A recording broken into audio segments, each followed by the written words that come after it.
Masa kunci surga sudah dibocorkan, miftahul jannah la ilaha illallah. Masa sudah pegang kuncinya nggak jadi masuk surga, itu kan aneh. Ya sudah masuk saja, tapi tidak usah minta bantuan saya, masuk aja, kan sudah pegang kuncinya.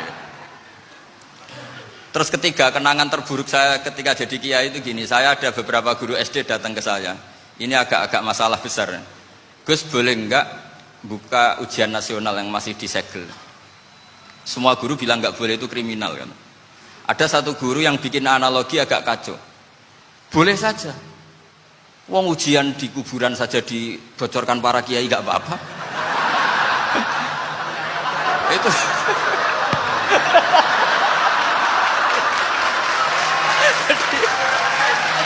Tapi ini kriminal ya. Perhatian kepada kiai, nggak boleh memukul pemateri.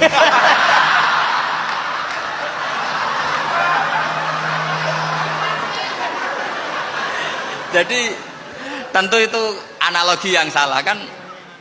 Marrobuka kan, Tuhan kamu siapa, Nabi kamu. Tuhan kamu siapa, Nabi kamu siapa, imam kamu siapa. Ini kan sudah dibocorkan oleh para kiai.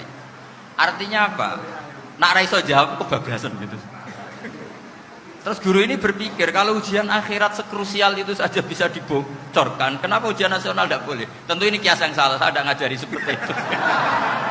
Tapi saya ngajari ke kalian betapa mudahnya masuk surga. Kunci jawaban sudah dikasih, kunci pintu masuk sudah dikasih. Kok sampai tidak masuk, ini kebablasan. Paling salah gurunya. Jadi ini kenapa saya sering cerita orang mukmin semuanya itu min ahlil jannah. Itu saya jamin. Sama tidak usah takut su'ul khotimah, tidak usah takut berlebihan seperti itu. Karena setahu saya, setidaknya saya mewakili ulama zaman ini.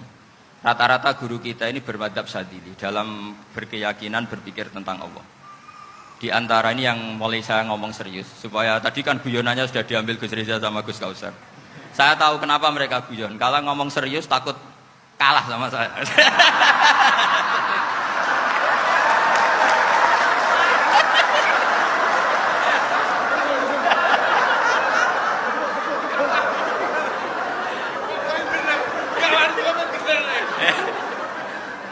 Karena saya ini sudah terkenal pemikir serius, jadi artinya itu satu kepintaran mengalihkan.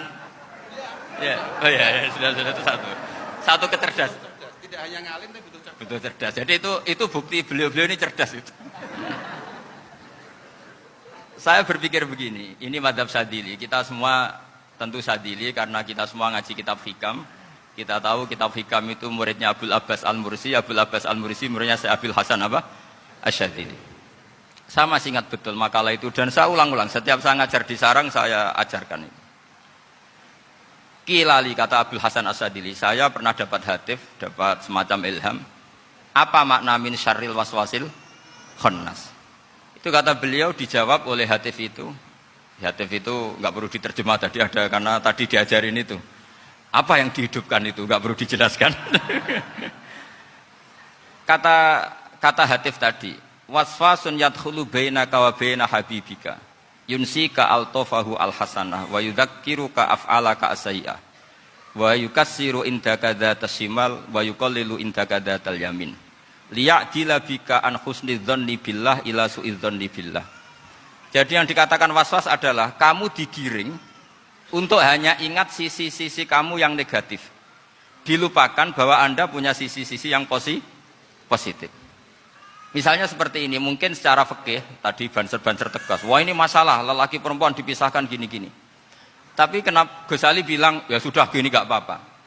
Sebetulnya ada rukhsah. Rukhsah itu karena ini di depan umum. Yang paling pantangan Nabi itu la yakhluwanna rajulun bimra'atin. Ini ada yang menjaminnya gitu. Malah khawatir saya di sini dipisah tapi setelah berduaan nggak bisa. Jadi toleransinya karena ini di depan umum. Itu masih ada toleransinya. La yakhluwanna rajulun bimra'atin. Begitu juga ketika kita dosa, misalnya kita dosa. Orang Islam setiap dosa itu pasti ingat salahnya, kemudian istighfar. Dan ketika satu kebaikan dibandingkan keburukan, itu kata semua ulama, karena sayyi'ah itu bernilai 1, kebaikan bernilai apa? 10. Itu masih surplus berapa? 9. Jadi itu cara berpikir Abu Hasan Asy-Syadzili. Kenapa kamu harus berpikir positif tentang Tuhan? Sekali berpikir tentang negatif, itu bahaya betul. Misalnya begini, kamu berpikir, tak rewangi, jadi kiai, sujud, rukuk, ternyata aku tetap lebu neraka, gunanya apa? Itu menurut saya kan nggak punya akal. Sujud itu satu kelaziman menghamba kepada Allah. Normalnya seorang hamba itu ya sujud. Kemudian gara-gara kamu ingin masuk surga, terus logika kamu dibalik, gunanya apa saya sujud? Ternyata saya masuk neraka. Itu pertanyaan yang benar-benar bodoh dan itu menjadikan Allah benci. Logikanya dibalik begini. Ini saya ngomong serius karena ini bentuk kemenangan saya ini bentuk kemenangan saya. Saya berkali-kali ngomong di kota pelajar di Jogja karena banyak pengujinya juga. Bukan sekedar pendamping tapi penguji. Banyak yang profesor, bukan sekedar dokter, banyak yang profesor. Jadi biar ini dok. Begini, saya pernah ditanya sama seorang dosen, Gus, saya ini ngaji hadis banyak, tapi ada yang saya tidak paham, yaitu mangkola la ilaha illallah dakhalal jannah, ada kalimat wa in zana wa in saroko. Meskipun pernah zina, pernah maling. Ini kan seakan-akan mentoleransi perzinaan dan pemalingan. Terus saya bilang, oh makna hadis itu seperti ini. Jadi kebenaran absolut, kebenaran yang mutlak itu tidak akan terganggu oleh status perilaku seseorang. Saya berkali-kali memberi contoh. Orang yang ditangkap KPK akan bilang 1+1 2. KPK-nya juga bilang 2. Rivalitas dalam politik